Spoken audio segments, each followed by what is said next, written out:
Good morning. What happened? I'm back online again. Okay, so yeah, I've been doing a lot of live streams, and I kind of get enthusiastic when I hear good ideas or people are sharing ideas that I think are I have something to say. Now, I like writing a lot of times because you can refine the actual statement you're trying to make. Maybe it goes over people's heads. Maybe they don't care. Maybe it's a combination of both. But sometimes it's just not effective. Um, I prefer the conversation. To make a statement is great, but the conversation is more important because you're developing entanglement with people. So the ideas that are floating around, and Thunderfoot pokes his head into this debate on Viacon and Anita Sarkeesian because he thinks VidCon 2017. Sorry, probably said that wrong. You just have to live with the fact they said it wrong. But so he's saying, and I sort of went through some of his tweets to sort of see where he was coming from, and he was accusing Sargon of trying to deplatform Anita Sarkeesian at VidCon, and I realized immediately that's not his objective. That's a means by which to get to a objective. If you don't want to speak with me as a producer, as someone who has paid to be at VidCon, and you don't um, engage with the audience and you abuse your audience under your standards, I'm going to hold you to your standards. Do unto those as you would have them do unto me, or um, so in the golden rule, you can turn it around. Okay, treat them as they want to be treated, right? If they treat you with disrespect, then you can ask them to be. Then you can disrespect them. So they've opened the floodgates to that idea, and we generally do this intuitively and logically. It's a part of social structures. Now, social structures are anti-fragile. All biological structures and social structures have anti-fragile characteristics. Now, the philosophy of Anita Sarkeesian and the feminists are fragile structures. And that's why you could say to them, well, these aren't good structures. We want anti-fragile structures instead of these fragile structures on offer. So by demonstrating that this fragile structure can be used against you, which is what Sargon's trying to do, is saying, well, these are your standards, so let's play by your rules and see where that gets you. So I'm going to use your rules and I'm going to apply them to you. So Thunderfoot on this issue is just, he's being an asshat. He's stepping outside of what he should be doing, and is listening and understanding what's going on. Instead, he wants to judge it. And he really is an opinionated person, and especially when his feelings have been hurt. And he will never admit it because he's not someone that's able to do deep emotional dives. In some ways, he's very superficial. Not uncommon. Everyone has emotions. Everyone goes there. So, yeah, if you think Thunderfoot's going to be rational in this scenario, just forget about it.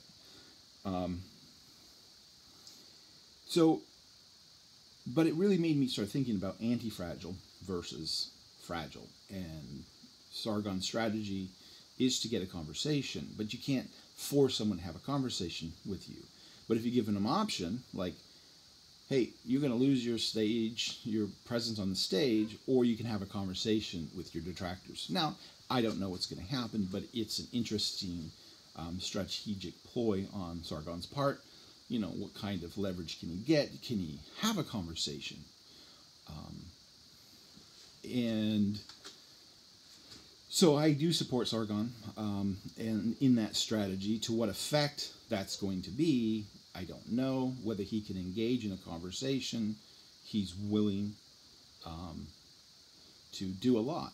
And he even made an apology online to Anita based on something that apparently Laci Green said. And so here's a negotiations he's listening to detractors, and so maybe it's a role that Laci Green is playing in trying to get that conversation, trying to up people's games, to engage in people's conversations beyond what they're doing. So maybe Laci Green has a factor in this, Anita Sarkeesian, maybe she'll react if she has some support. If she sees it's kind of coming from a feminist lens, that maybe a feminist lens is there as well. So, but in general, the ideology of feminism, that Anita Sarkeesian is espousing, is a fragile ideology. And that is the idea that I wanted to talk to, is anti-fragile systems. And what's interesting is what YouTube is becoming an anti-fragile system. The media model, the high-end media model that we've been seeing, is potentially very fragile. It's a hierarchical system that is fragile. Hierarchical systems are more fragile than organic or bazaar-based systems. Now, the problem I have with a bazaar is that how high can they go in terms of intellectual activities? What can they create? I think we have a hybrid of bazaar and the cathedral. Now, but these are systems of logic, and we need to look at them evolutionary in terms of survival. What kind of systems are going to survive? And we need to look at society in general from a biological model. And when we talk about our dialogue with one another, the importance of dialogue is a part of building an anti-fragile network of relationships. And because we are now global, we can do this anti-fragile activity, which we do intuitively, but we don't know what we're doing or necessarily why we're doing it. We're sort of playing off of an old script. Now, if you've never heard the term anti-fragile, you're not quite sure what it means. It's really fairly simple to describe and explain why it's interesting. An anti-fragile system has to have information in it. So, for example, your muscles respond to stress, and they respond by building muscle. Now, if you stop exercising, those muscles will atrophy and go away. So, a lot of biological systems are very anti-fragile, and you can model, like yesterday I modeled evolution from the standpoint of the immune system, but there's another way of modeling that and looking at the muscular system or the anti-fragile network. Now, that's even more abstract, whereas the actual immune system is a specific anti-fragile system, and we kind of understand how that system regulates itself through challenging the immune system, is what we call it. But the same thing could be true of saying challenging your muscles. But these are both biological systems that have an anti-fragile component to them. So we know the anti-fragile is, we call it a type of resilience, but it's a learning resilience that it doesn't occur, it's not a physical model. You have to have information in the system for the anti-fragile characteristics to emerge. So what I'm looking at in terms of communications and YouTube, or social media in general, is we are developing an anti-fragile network. Now, and it was good to hear, I went back over Philip DeFranco's live stream, and he's aware of the people that are showing up to VidCon that are somewhat unusual, and Sargon and the honey badgers and some of the men's right advocates are there. And what it's allowing them to do is to is to network as being a part of the community, the larger YouTube community. A lot of people hate using terms, oh, it's not community, I'm not part of a community, I'm not part. You're learning as you watch videos, as you see different people, we all borrow from one another, or steal, however you want to look at it, and we learn the language, or we learn the lexicon. And what that's doing is that's building the community. So our shared knowledge. Now you may become an icon within that community, like Anita Sarkeesian, and you'll be used as an explanatory tool, just like Anita Sarkeesian, because she becomes resemblant of that specific idea that you're trying to represent in the context of the community. Now, this could also be true of Laci Green. She, in terms of the anti-feminist, she's an iconic person because she represents the feminist. Now,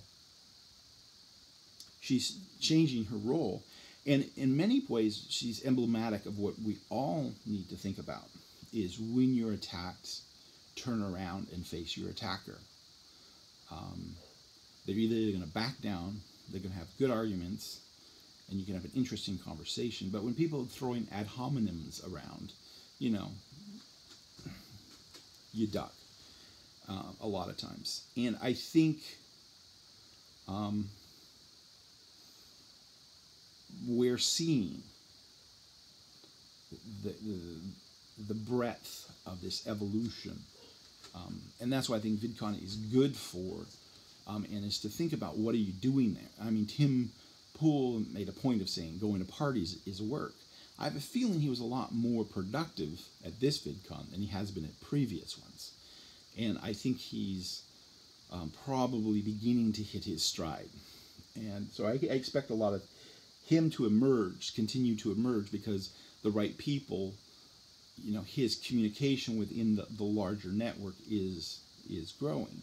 Now, I know, like, people like Philip DeFranco are going to be aware of his work, which is good, because in a general, that's going to be a hub within the social media realm, in terms of his training is based on the ideology of social media. It's about grinding away on a daily basis, creating content. So that's what we're seeing today with this evolving system. Now, this system, and as I try to reiterate, you can have anti-fragile systems, or you can have fragile systems. Now, fragile logic, unfortunately, is what we're dealing with when we're talking about SJWs. Now, I know it's sort of a general, you have a basic theory of the problem why we don't think SJWs are working. Now, I was recently watching Gad Saad and Brent Weinstein. Now, you know Brent from Evergreen, and I've been doing work on that particular issue. And I realize that Brent is using some of the same ideas that I would use in similar situations when he was talking to Gad Saad. Now, both of them are using evolution, but some of the language that Brett is using is a little more, feels a little bit more familiar than even what Gad Saad is using. But it's interesting, and I wonder how many of people like me, it seems to be quite a few, that have kind of organically read and picked up on the ideas of evolutionary concepts, you know. And it was, and that's where I come from. I've had no formal training in evolutionary theory, but I've been very interested, and I've been listening closely. And what was interesting for me, and in fact, maybe my outsider advantage has some advantage here. When I read The Selfish Gene, I actually had to write it a couple times, or listen to it a couple times, because I had some misconceptions about evolution and randomness, and natural selection is the opposite of random. Now, there are random elements within evolution, but evolution itself is a selection process, a means by which to make a selection. And we could ask the question, what kind of selection is being made here, and what are the criteria that are being what is the fitness test of this particular system? Now, there can be emergence that we may not even be aware of is going on. It's kind of incognition, and I use that idea in a very generalized term because I'm going to apply it to neural nets. The emergence of a pattern like a cat or a dog takes many layers before it can correctly start identifying. But those patterns were emerging well before they were actually selectable. There were patterns that it was beginning to see. And we know from experimental psychology that we can have knowledge that we're not aware of, but it is being acted upon by subconscious neural nets within our mind. So think hard about what's happening with what's the best strategy for Sargon. Now, I was neither for nor against his idea of deplatforming. I need it. But what is the goal? The goal is to have a conversation, right? So when I wrote a supportive letter for Sargon, I included in the fact that what he really wants is a conversation. Barring that, this may be the only option. So I know what the goal is, and if like someone like Thunderfoot says that's not his goal, then he's sorely mistaken. I mean, Carl doesn't care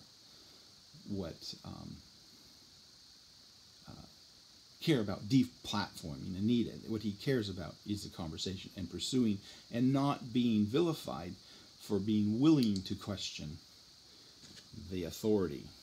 I can only do it on two sides. It's hard to do air quotes on this camera. Okay. So I did want to weigh in on that, and I was thinking about the anti-fragile aspects of communications, community. I think, and so what we can say to this, and what I am seeing occurring in the anti-SJW, anti-feminist type of skeptics, is a building of anti-fragile principles, whether they know it or not, and that's inclusiveness. That draws people in instead of ejecting people from the community for wrong thing. It's where the freedom of speech comes in, is it is a mechanism by which to correct, but it's also a necessary part of creating an anti-fragile system at some level. So you need a means by which those feedback processes are as accurate as possible. Now, I've said this before, but neural nets like pure information. You know, that they don't want us to pre-sort them into categories before we ask a neural net to find a pattern. You don't really help the neural net by pre-sorting the information into categories first. It actually makes a fragile network. So you need a more pure form of information, just, you know, basically may even look random from our perspective, but it's representative of what's going on in a system. So pictures, for example, I mean, if you tell nothing about a picture and you say, well, this is, I want to identify this thing called a cat. You know, I want to find what catness is. It's just the raw data of the picture. You're not pre-sorting those pictures at all. You're just saying, well, does a cat exist? Does a cat exist? And you're saying there's a cat in these pictures. There's not a cat in that picture. And if it finds a cat, you say, oh yeah, I'm positive. If it doesn't find a cat, you say negative. But you know, the only thing you're sorting for is the goal. You know, this is what the end result should look like. Now that may not be helpful, but this is a new way. What's exciting for me about neural nets and thinking about them in a little different way, applying them to social structures, is you can see them in how they work normally as organic systems. And they are using, even neural net is actually using some antifragile properties. And so this is sort of a random thought, our images of we have object recognition, are they in a sense an antifragile? No, I don't think that works, but I was just thinking images are in a sense an emergent property of the picture. Now we say it's there, but that's because we recognize a picture being there. But something that has no prior knowledge to the existence of a cat can then see a cat. So you have a feedback loop, in essence, is how you train a neural net. But it's also how you train an antifragile system such as muscles. You have a feedback loop. Not too much, not too much stress, just enough stress. So the same sort of thinking process has to go on when you're actually training a neural net. But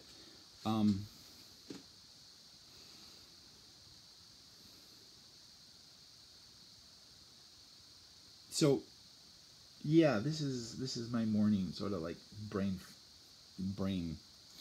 thing today. And so I think I'm going to wrap it up on that. But yeah, anyways, maybe somebody will watch one day. Okay, bye.